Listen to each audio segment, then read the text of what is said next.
Lieutenant Kate Morgan stood frozen outside the royal conference chamber as Ambassador Zethara's crystalline voice carried through the reinforced doors. The alien diplomat's words hit her like ice water. "Your Majesty, I must confess something that weighs heavily on my conscience. When my mother selected Earth as our first diplomatic contact, she did not choose your world for its strategic position or resources. She chose it because she believed humans possessed something my species had lost long ago." Queen Isabella's response came soft but sharp. "What exactly did your mother see in us, Ambassador?" Kate pressed her earpiece deeper, her training screaming warnings. Protocol demanded she report any unauthorized diplomatic revelations immediately, but something in the alien's tone made her hesitate. "Compassion without condition, Your Majesty. My mother studied your species for decades before making contact. She watched humans risk their lives for strangers, sacrifice their comfort for those they would never meet again. She saw parents adopt children from different continents, different backgrounds, simply because those children needed love." The Queen's chair creaked as she shifted position. Kate could picture her ruler's careful composure, the way Isabella always maintained perfect control during sensitive negotiations. "And what did your mother conclude from these observations?" Zethara's response carried a tremor that Kate had never heard from any alien diplomat, that humans were the only species she had encountered who could love something completely different from themselves. "My mother was dying, Your Majesty. Our medical technology could not save her, but she believed that if any species could accept her daughter, could see past the differences in appearance and biology, it would be humans." Kate's breath caught. The implications crashed through her mind like falling dominoes. The entire diplomatic relationship, the trade agreements, the technology exchanges, everything had been built on a dying mother's hope for her child's acceptance. "You're telling me," Queen Isabella said slowly, "that first contact was motivated by maternal love, not political strategy?" "Yes, Your Majesty. My mother sent me here hoping I would find not just allies but friends, people who might care about me as an individual, not just as a representative of my government." Kate's hand moved instinctively toward her communication device, then stopped. Standard protocol required immediate notification of Chief Security Officer Blake Harrison about any deviation from approved diplomatic topics, but her finger hovered over the alert button without pressing it. Through the door's small reinforced window, she caught a glimpse of Queen Isabella's profile. The monarch's expression had shifted from diplomatic caution to something deeper, more personal. "Ambassador, are you asking me as a queen or as a person?" Zethara's voice dropped to barely above a whisper. "I am asking you as someone who has never had a friend who is not bound by duty or political necessity, as someone who wonders if it is possible to be accepted for who I am, rather than what I represent." The silence stretched for 30 seconds. Kate counted each heartbeat, knowing that whatever happened next would change everything. This was no longer a diplomatic meeting. It was a moment of raw vulnerability between two beings from different worlds. Queen Isabella's chair scraped against the floor as she stood. Kate watched through the window as the Queen moved away from the formal conference table toward the more comfortable seating area by the fireplace. "Then let me answer you as Isabella, not as Your Majesty. Yes, Zethara, I believe friendships can exist beyond political boundaries. But friendship requires trust, and trust requires honesty about who we really are." Kate's communication device buzzed with an incoming priority message from Harrison. She glanced at the screen. Status report required. Conference running 40 minutes over schedule. Her finger hesitated over the response keypad. Everything in her training demanded she follow protocol, report the deviation, maintain the careful boundaries that kept diplomatic relationships stable and predictable. But she had never heard Queen Isabella use that tone before. Warm, genuine, completely stripped of royal formality. She had never heard an alien diplomat admit to loneliness, to the basic need for connection that transcended species and politics. Kate made her choice. She typed back, "All secure." Conference proceeding normally. Then she deleted the message log and settled in to guard not just a diplomatic meeting, but something far more precious and dangerous. The beginning of an impossible friendship that could either strengthen both worlds or destroy the careful balance that kept peace between species. Through the door she heard Queen Isabella's laugh, genuine and delighted, followed by a sound she had never heard before but somehow recognized as Zetharaz's equivalent of relieved joy. Kate Morgan had just decided to protect something that did not appear in any security manual, something that could not be quantified or contained by protocol. She had chosen to guard the space where two vastly different beings might discover they were not as alone as they had believed. Security Chief Blake Harrison arrived at the diplomatic wing 30 minutes ahead of schedule, his boots echoing off the polished marble floors with military precision. Kate straightened as he approached, her hand automatically checking her sidearm's position. "Lieutenant Morgan, why haven't you filed your hourly reports?" Harrison's voice carried the quiet authority that made him the most feared and respected security officer in the palace. His gray eyes scanned the corridor, noting every detail with the efficiency that had kept Queen Isabella safe for 12 years. "Sir, the conference is proceeding within normal parameters. No security concerns to report." Harrison stopped directly in front of her, close enough that she could smell his cologne and see the skeptical arch of his eyebrow. "Normal parameters don't typically include alien diplomats discussing their mother's dying wishes with our head of state." Kate's stomach dropped. "Sir, I can explain." "No need for explanations, Lieutenant. I can hear everything through the enhanced monitoring system. The question is why you chose not to report a clear deviation from approved diplomatic protocol." Through the door, Queen Isabella's voice carried a warmth that Kate had rarely heard outside of private family moments. "Zethara, tell me more about your homeworld, not the official briefing version. What was it like growing up there?" Harrison's expression sharpened. He moved closer to the door, his practiced ear catching nuances that most security personnel would miss. Kate watched his face change as he processed what he was hearing. "My childhood was spent mostly in educational facilities," Zethara replied. "Our species prioritizes intellectual development from a very early age. Individual relationships are considered secondary to collective advancement. I had instructors, supervisors, evaluation coordinators, but never what humans would call friends." "That sounds incredibly lonely," Queen Isabella said softly. Harrison's jaw tightened. Kate could see him weighing options, calculating risks, applying the same analytical process that had prevented 17 assassination attempts and 3 diplomatic incidents that could have started wars. "Sir," Kate ventured, "perhaps we should consider that this conversation might actually strengthen our diplomatic position. Personal connections often prove more durable than political treaties." Harrison's gaze shifted to her with laser focus. "Are you suggesting that I allow an unmonitored, unstructured conversation between our head of state and an alien representative whose true motivations we're still determining?" "I'm suggesting that sometimes the most important conversations can't be structured or monitored without destroying their value." Inside the chamber, Zethara was speaking again. "Your Majesty, Isabella, may I ask you something personal?" "Of course." "Do you ever feel isolated by your position? Do you wonder if people care about Isabella the person, or only about Queen Isabella the symbol?" The pause that followed felt like held breath. Kate watched Harrison's reflection in the polished wall as his expression shifted from professional skepticism to something more complex. Queen Isabella's answer came quietly. "Every single day, Zethara. The crown is both a privilege and a prison. Most people see only what they need from me, never who I am underneath the title." Harrison stepped back from the door as if the words had physical weight. Kate had never seen her commanding officer look uncertain before, but something in the Queen's voice had clearly affected him. "Sir?" Kate kept her voice barely above a whisper. Harrison raised his hand for silence, listening as the conversation continued. Queen Isabella was sharing stories about her childhood before the crown, about dreams she had abandoned, about the loneliness of carrying responsibilities that no one else could fully understand. Zetharara responded with her own experiences of isolation, of being groomed for diplomatic service while losing touch with personal desires and connections. Two beings from different worlds discovering that leadership and duty could create the same wounds across species. Harrison's communication device buzzed with an urgent message.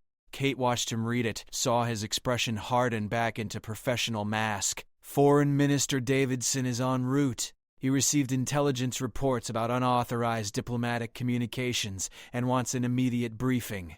Kate's heart rate spiked. Davidson represented everything rigid and calculating about interspecies relations. He would terminate this conversation instantly and likely file formal complaints that could damage both diplomatic careers forever. "Sir, what are your orders?" Harrison studied her face for a long moment, then looked back at the door behind which two of the most powerful beings in known space were discovering they could be friends.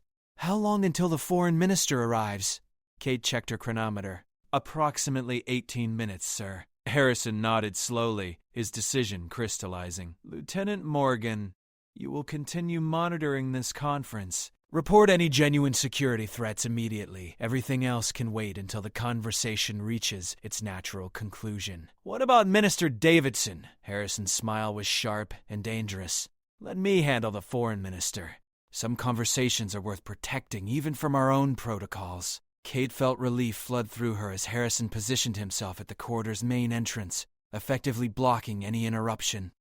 Through the door, she heard Queen Isabella laugh at something Zetharara had said, a sound of pure joy that had nothing to do with diplomacy and everything to do with two lonely people finding unexpected connection. The conference chamber had transformed into something neither diplomatic protocol nor security manuals had ever anticipated. Queen Isabella and Zethara sat facing each other in the comfortable chairs by the fireplace, their formal postures abandoned for relaxed conversation that felt more like old friends reuniting than interspecies diplomacy.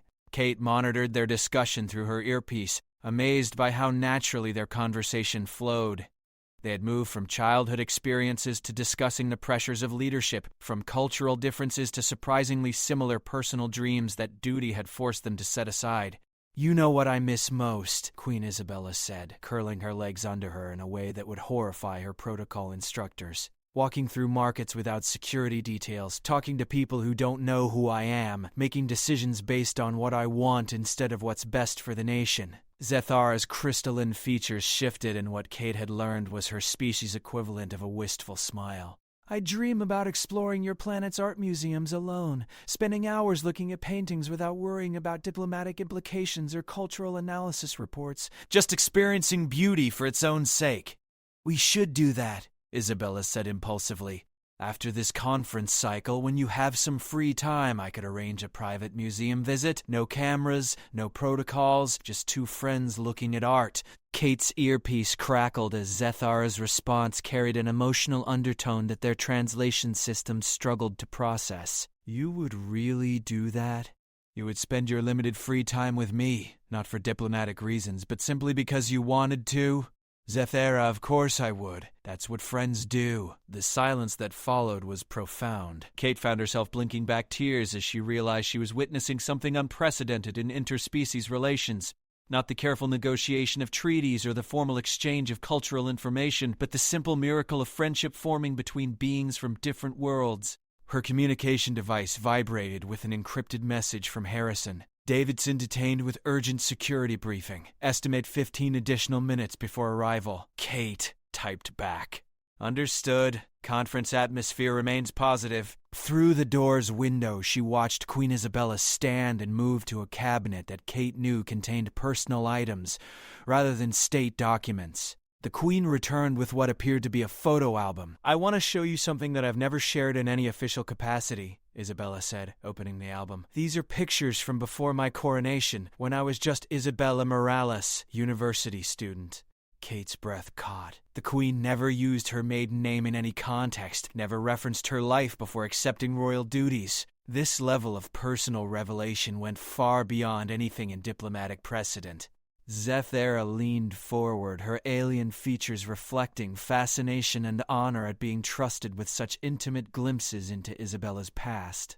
"You look so different. Happier, perhaps? More carefree?" "I was studying literature then. I wanted to be a teacher, maybe write novels someday. I had a small apartment with plants everywhere, and spent weekends hiking with friends who argued with me about books and never asked my opinion about international policy." "What happened to those friends?" Isabella's smile carried sadness. "They couldn't adapt when I became queen. Too much protocol, too many security restrictions. Friendships require equality, and suddenly I was in a position where, Equality became impossible. Kate realized she was witnessing Queen Isabella's deepest vulnerability. The monarch was sharing not just personal history, but her ongoing grief for a normal life that duty had required her to sacrifice. Zethara reached across the space between their chairs, her hand hovering near Isabella's in a gesture that transcended species barriers. "Isabella, may I tell you something that I have never spoken aloud?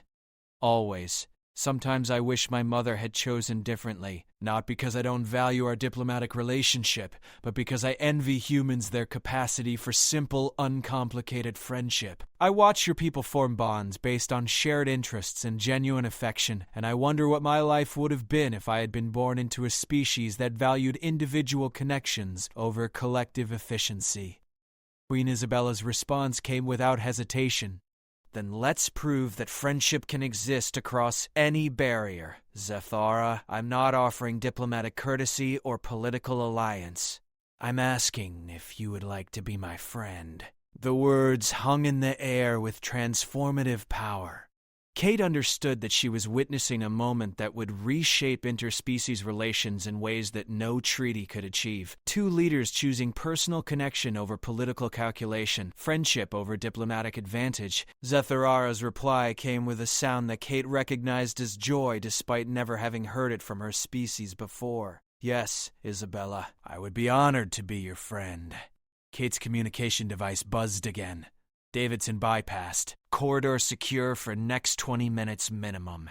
She smiled as she typed back, "All secure here, sir." Conference concluding successfully. Through the window, Kate watched as Queen Isabella and Ambassador Zethara began planning their museum visit, their conversation animated with the excitement of people discovering they were no longer alone in their positions of isolated responsibility.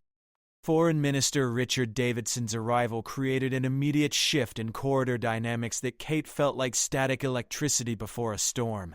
His sharp suit and sharper expression broadcast disapproval as he approached Harrison's position with 3 junior diplomatic staff trailing behind him. "Chief Harrison, I need immediate access to that conference room. Intelligence reports indicate serious protocol violations that could compromise our entire diplomatic framework." Harrison remained positioned squarely in front of the chamber entrance, his stance conveying polite but immovable authority. "Minister Davidson, the conference is proceeding smoothly and should conclude within minutes. Perhaps we could schedule your briefing for immediately afterward?" Davidson's face flushed with the particular shade of red that Kate recognized from years of watching palace politics. "Chief, I'm not making a request. Stand aside." Through her earpiece, Kate heard Isabella explaining to Zethara the complex approval process required for private outings, both women laughing about the absurdity of needing security clearance to visit an art museum together. Their conversation had none of the tension that crackled in the corridor outside. "Sir," Harrison said to Davidson with perfect diplomatic courtesy, "my primary responsibility is ensuring Her Majesty's security during sensitive negotiations. Interrupting at this critical juncture could destabilize delicate diplomatic progress." Kate admired Harrison's tactical brilliance. He had framed the situation as security protocol rather than insubordination, making it nearly impossible for Davidson to override without appearing to compromise the Queen's safety. Davidson stepped closer to Harrison, lowering his voice to a tone intended to be threatening. "Chief, my sources indicate that this conversation has deviated significantly from approved diplomatic topics. The Queen may be compromising state security through unauthorized personal revelations." Harrison's expression remained perfectly neutral, but Kate caught the slight tightening around his eyes that meant he was calculating multiple response scenarios. "Minister, what specific security threats are you referencing?" "Personal disclosure creates vulnerability. Emotional connections cloud judgment. The Queen's safety depends on maintaining appropriate distance from foreign dignitaries, regardless of their apparent friendliness." Kate's earpiece transmitted Isabella's voice saying, "Zethara, I hope you know that our friendship won't change my commitment to fair diplomatic relations. If anything, understanding you as a person will help me make better decisions for both our peoples." Zethara's response carried deep gratitude. "Isabella, friendship enhances wisdom rather than clouding it. My mother believed that personal connections create stronger diplomatic foundations than fear or mere political convenience." Davidson's junior staff exchanged glances that Kate interpreted as uncertainty about their superior's aggressive approach. The younger diplomats seemed to recognize that something positive was occurring behind that door, even if they couldn't access the details. Harrison's communication device chimed with an incoming priority message. He glanced at the screen, and Kate saw his posture subtly relax. Minister Davidson, I've just received confirmation that this conference has achieved more diplomatic progress in 2 hours than the previous 3 months of formal negotiations combined. Her Majesty's approach appears to be yielding exceptional results. Davidson's expression shifted from anger to confusion. What kind of results? Ambassador Zethara has agreed to cultural exchange programs that she previously considered too sensitive for discussion. She's offered access to educational technologies that her government had classified as state secrets. Most significantly, she's requested extended diplomatic assignment to deepen interspecies understanding. Kate realized that Harrison was performing diplomatic artistry, reframing personal connection as strategic achievement. Everything he claimed was technically accurate, but he was presenting it in language that Davidson's political mindset could appreciate. Through the door, Kate heard Isabella saying, Zethara, would you like to have dinner next week? Not a state dinner, just the two of us talking about books and art and whatever comes to mind. I would love that, Isabella. I haven't looked forward to anything that much in years. Davidson's staff were beginning to look impressed despite themselves. Kate could see them processing the implications of an alien ambassador requesting extended assignments specifically to maintain personal relationships with human leadership. Chief Harrison, Davidson said slowly, are you telling me that the Queen's unconventional approach has actually strengthened our diplomatic position? Harrison nodded gravely. Minister, sometimes the most effective diplomacy happens when people stop being diplomats and start being human. Davidson stood silent for 30 seconds, clearly recalculating his entire approach to the situation. Kate watched his political instincts warring with his rigid protocols, seeing him gradually recognize that interrupting now could destroy something genuinely valuable. How much longer do you estimate the conference will continue? Harrison checked his chronometer. Approximately 10 minutes, sir. They appear to be concluding with scheduling discussions for ongoing cultural collaboration. Davidson stepped back from the door, his expression shifting from confrontation to cautious curiosity.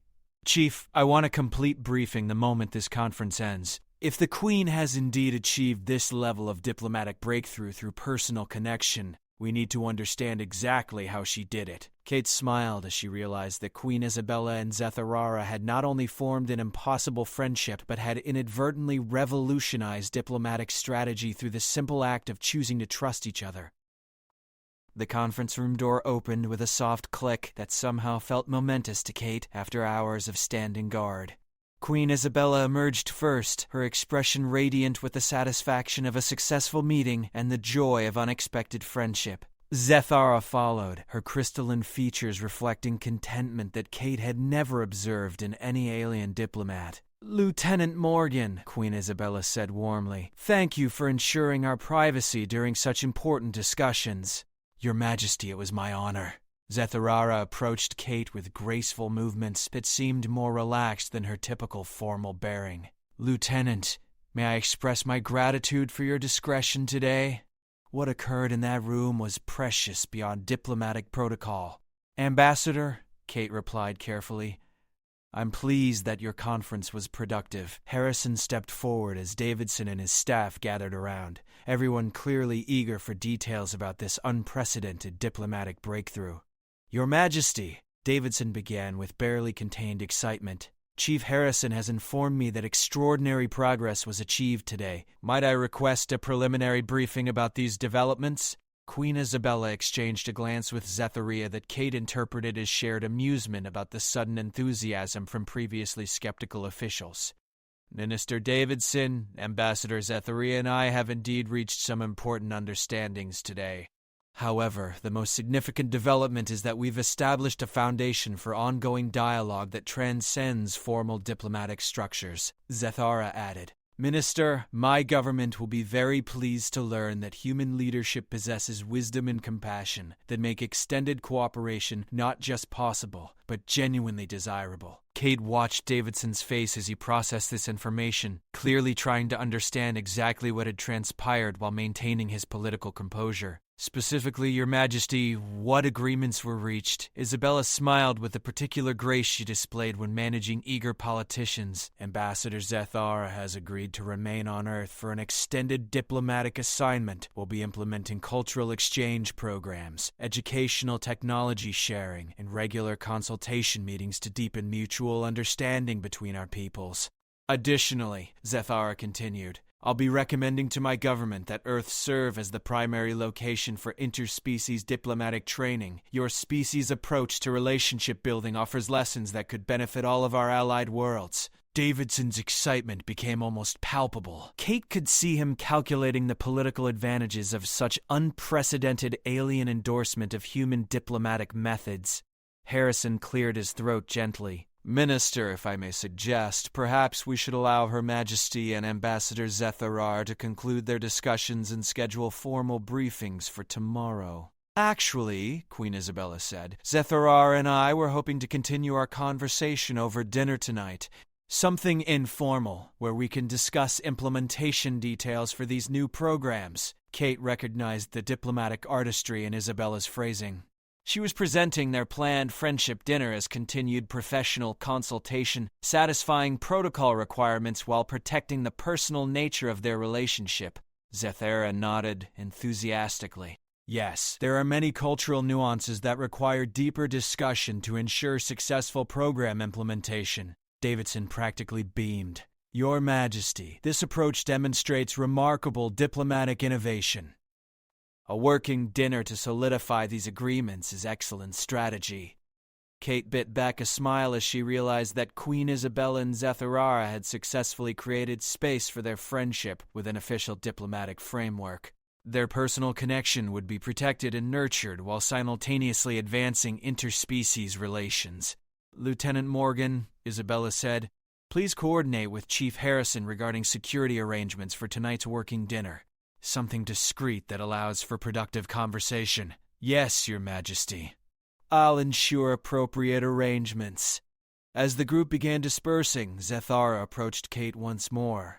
Lieutenant, you demonstrated remarkable wisdom today in recognizing that some conversations require protection rather than interruption. Thank you. Kate felt a warm surge of pride as she realized her instinctive decision to trust had contributed to this historic breakthrough. Ambassador, I'm grateful it worked out positively for everyone involved. Harrison lingered as the others departed, waiting until the corridor was clear before speaking to Kate. Lieutenant, your judgment today was exemplary. You recognized that sometimes the most important security we can provide is protecting space for genuine human connection. Thank you, sir. It felt like the right choice. Harrison nodded thoughtfully. Today taught us something valuable about diplomacy, security, and leadership. Sometimes the greatest courage is knowing when not to follow protocol.